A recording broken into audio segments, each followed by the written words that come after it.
but I want to spend a few minutes with Governor Dodge.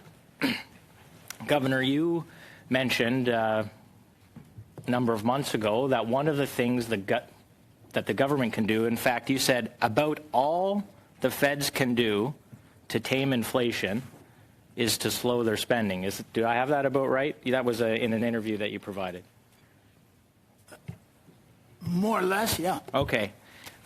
Just curious, the government top-line spending is about 28% above pre-COVID levels. So forget all about the COVID pandemic spending. Annual spending this year is up about 28% versus pre-COVID levels. Does that represent a slowing of spending in your mind?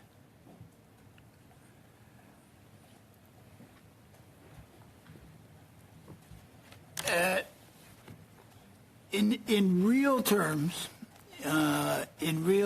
it is up, and in real terms, it's actually appropriate that it's up. It's a question of how much and what it is spent on.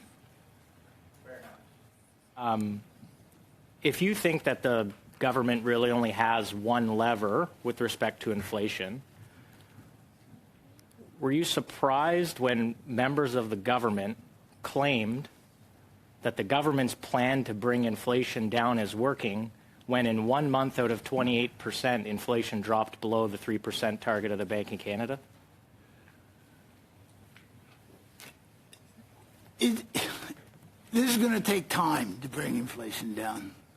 Once we got off track, just as we know in the 70s, once we got off track, it takes time.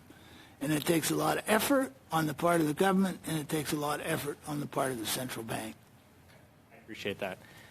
One of the items driving inflation back up over 3% is volatility in energy prices. That's one of the key drivers. So do I have that right?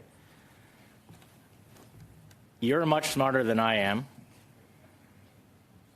If the government reduces the price or the taxes on the good that's partially driving inflation, and those price drops in the form of tax reductions are passed through the consumer, does it not stand to reason that that would have a lowering effect on inflation? So you can lower a single price, right? Absolutely. By providing a subsidy or a tax, you can change a single price. And that's undoubtedly true. Can you change overall what's going on? To change overall what's going on, of course, what is important there from the government side is the balance, not a single price. And so to the extent that the government wanted to make a more rapid contribution, a contribution to a more rapid disinflation, then a balance between revenues and expenditure. We should have had much more revenue relative to expenditure than we have had. Absolutely. Directionally, that is absolutely correct. Any single price, what you're affecting is the relative prices of different products. And that's quite a different story than trying to deal with the level as a whole. Thank you very much. You mentioned about debt service costs as a percentage of revenue. I think you've put out about, in your mind, there's a rule of thumb about 10 cents. We were close to 10, we were approaching 10 cents in the last budget. The last budget's economic projections, most economists believed that interest rates would be lower today and through the end of this year than they were at the budget. They're actually at least 1% higher. Debt service costs, and by the way, the government is rolling over $421 billion this year of debt. Debt service costs are going to explode, not to mention the losses at the Bank of Canada.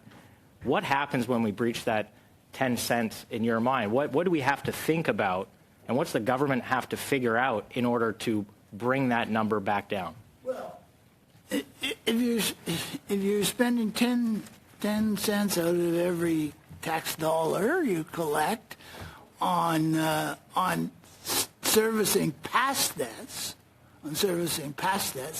that obviously leaves you less to spend on providing current goods and services.